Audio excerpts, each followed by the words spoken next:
آمین media presentation. السلام علیکم ورحمۃ اللہ وبرکاتہ۔ آداب۔ آج سننے والے ہر فرد کے لیے اپنی ہی صورت کو پہچاننے سے ہیں قاصر، آئینہ خانے میں ایک عمر گزاری جیسے۔ آج کا سوال کافی گہرا ہے، کیوں کچھ جانے مانے چہرے، کچھ نمایاں شخصیات اپنی اصل شناخت کو عوامی نگاہوں سے اوجھل رکھتے ہیں؟ کیا یہ صرف معاشرے کا دباؤ ہے، کوئی مجبوری، یا کچھ اور؟ آئیے اس پہیلی کو، اس معاملے کو سمجھنے کی کوشش کریں۔ آج ہم سینئر صحافی پرشانت دیال کے ایک تجزیے کی روشنی میں یہ دیکھیں گے کہ ہندوستان میں خاص طور پر بعض مسلم اور دلت پس منظر رکھنے والے افسران یا دوسری مشہور شخصیات کیوں اکثریتی ثقافتی رنگ میں زیادہ نمایاں نظر آتے ہیں، جبکہ ان کی اپنی شناخت کے جو نشانات ہیں وہ اکثر پس پردہ رہتے ہیں۔ جی، یہ ایک ایسا رجحان ہے جو واقعی غور طلب ہے۔ ہم دیکھتے ہیں مثال کے طور پر نوجوان IPS آفیسر ہیں سفین حسن، وہ مندروں میں پوجا کرتے، دیوالی مناتے یا نوراتری میں گربا کھیلتے نظر آتے ہیں۔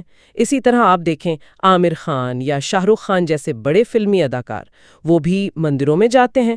تو یہ عوامی سطح پر جو اکثریتی ثقافت ہے اس سے ایک طرح کی ہم آہنگی کا کھلا مظاہرہ ہے۔ بالکل، یہ مظاہرہ تو صاف نظر آتا ہے، لیکن دلچسپ بات یہ ہے، اور شاید یہی اصل نقطہ ہے، کہ اسی دوران ان شخصیات کی جو اپنی مذہبی یا ثقافتی رسومات ہیں، جیسے نماز پڑھنا ہو گیا، عید منانا یا اپنی برادری کے کوئی مخصوص تہوار، وہ عوامی منظرہ نامے سے تقریباً غائب سے لگتے ہیں۔ تو پرشانت دیال کی جو گفتگو ہے وہ اسی نقطے کو چھیڑتی ہے کہ آخر اس بظاہر تضاد کی وجہ کیا ہو سکتی ہے؟ اس کی وجوہات دیکھیں کئی سطحوں پر ہو سکتی ہیں۔ ایک تو بنیادی وجہ شاید یہ ہے کہ جو اکثریتی ہندو معاشرہ ہے، اس میں قبولیت حاصل کرنے کی ایک شدید خواہش یا شاید ضرورت محسوس ہوتی ہے۔ ایک آپ کہہ لیں اندیشہ سا رہتا ہے کہ اگر وہ اپنے عقیدے پر کھل کر عمل کرتے نظر آئیں، مثلاً کسی عوامی جگہ پر نماز پڑھتے ہوئے یا اپنے مخصوص تہذیبی لباس میں، تو انہیں فوراً کٹر یا بنیاد پرست نہ سمجھ لیا جائے۔ اور پھر اس کے نتیجے میں آپ جانتے ہیں آن لائن ٹرولنگ ہوتی ہے، سماجی تنقید ہوتی ہے، حتیٰ کہ پیشہ ورانہ مشکلات کا بھی سامنا کرنا پڑ سکتا ہے۔ تو گویا اپنی اصل شناخت کو ظاہر کرنا وہ قبولیت کی راہ میں ایک رکاوٹ بن سکتا ہے۔ تو کیا یہ صرف قبولیت کا ہی معاملہ ہے، یا اس میں معاشرتی رویوں کا کوئی اور پہلو بھی شامل ہے، کوئی تضاد وغیرہ؟ یقیناً اس میں وہ جو دوہرے معیار والی بات ہے نا، وہ بھی صاف نظر آتی ہے۔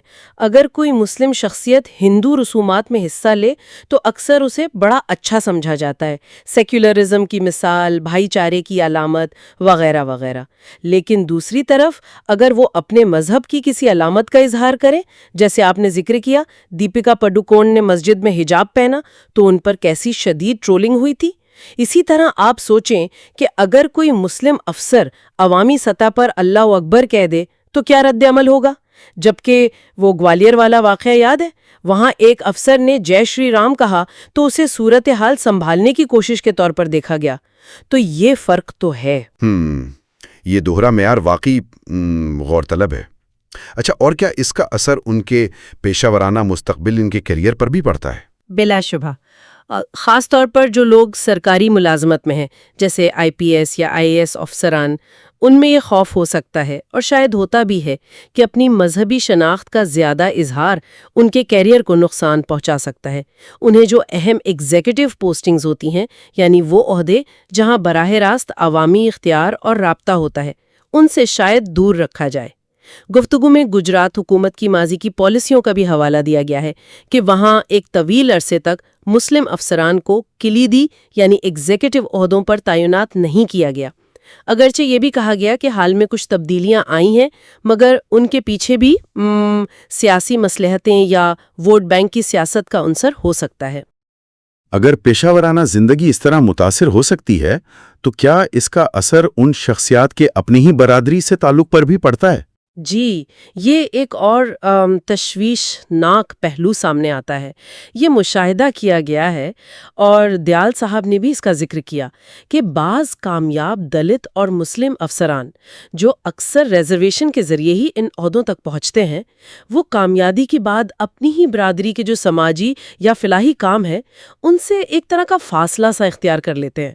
مطلب وہ اپنی برادری کے تعلیمی اداروں، ہاسٹلز کی تعمیر یا دوسرے خیراتی منصوبوں میں عوامی طور پر شامل ہونے سے گریز کرتے ہیں۔ شاید انہیں یہ ڈر ہوتا ہے کہ اپنی برادری سے یہ وابستگی ان کے غیر جانبدار امیج کو یا ان کے کریئر کو نقصان پہنچائے گی۔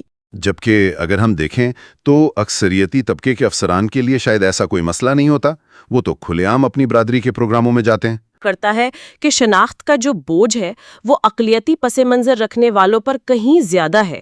تو اگر ان تمام نکات کو جوڑ کر دیکھیں تو یہ صرف چند افراد کی ذاتی مجبوریوں کا قصہ نہیں لگتا، یہ تو ہمارے معاشرے کی ساخت کے بارے میں کوئی بڑی بات کہہ رہا ہے۔ بالکل۔ پرشانت دیال کی گفتگو سے جو ایک خاص نقطہ ابھرتا ہے وہ یہی ہے کہ یہ جو انفرادی رویے ہیں یہ دراصل ہمارے وسیع تر سماجی تقسیم، سیاسی ماحول اور چیزوں کو مذہب اور ذات پات کے آپ کہیں تنگ نظریے سے دیکھنے کی عکاسی ہیں۔ یہاں تک کہ حکومتیں بھی بظاہر میرٹ کی بات کرتے ہوئے بھی تعیناتیوں اور پالیسیوں میں ذات پات اور مذہب کے توازن کو مد نظر رکھتی ہیں، جبکہ اصل پیمانہ تو قابلیت ہونا چاہیے، کارکردگی ہونی چاہیے، دیانتداری ہونی چاہیے۔ تو پھر اس سارے دباؤ اور اس کشمکش کا حاصل کیا ہے؟ کیا دیال کی گفتگو کوئی راہ عمل بھی تجویز کرتی ہے، کوئی حل؟ ان کا زور بنیادی طور پر اس بات پر ہے کہ افراد کو معاشرتی فیصلے یا ٹرولنگ یا پیشہ ورانہ نتائج سے اتنا خوفزدہ نہیں ہونا چاہیے، بلکہ اپنی ذاتی دیانتداری، اپنے ضمیر اور اپنے خالق کے سامنے جو جواب دہی ہے اس پر توجہ دینی چاہیے، کیونکہ حتمی کامیابی یا ناکامی کا فیصلہ معاشرہ یا سیاستدان نہیں کرتے۔ یہ ایک زیادہ اندرونی، ایک ذاتی معاملہ ہے۔ یہ واقعی ایک گہرا نقطہ ہے، اور سوچنے کی بات یہ ہے کہ افراد پر اپنی شناخت کو چھپانے یا محدود کرنے کا یہ جو دباؤ ہے، یہ ہمارے معاشرے میں حقیقی شمولیت یعنی ریئل انکلوژن اور قبولیت کے جو دعوے ہیں ان پر کیا سوال اٹھاتا ہے۔ بات تو سچ ہے، مگر بات ہے رسوائی کی۔ کون کہتا ہے کہ سچ بول کے پچھتائے نہ؟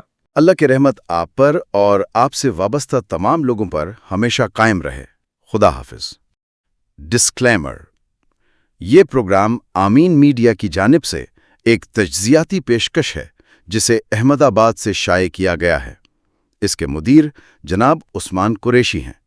یہ اسکرپٹ خالصتاً تعلیمی مقاصد کے لیے لکھا گیا ہے، جس میں براہ راست یا بالواسطہ کوئی سیاسی نیت یا ذاتی مفاد شامل نہیں ہے۔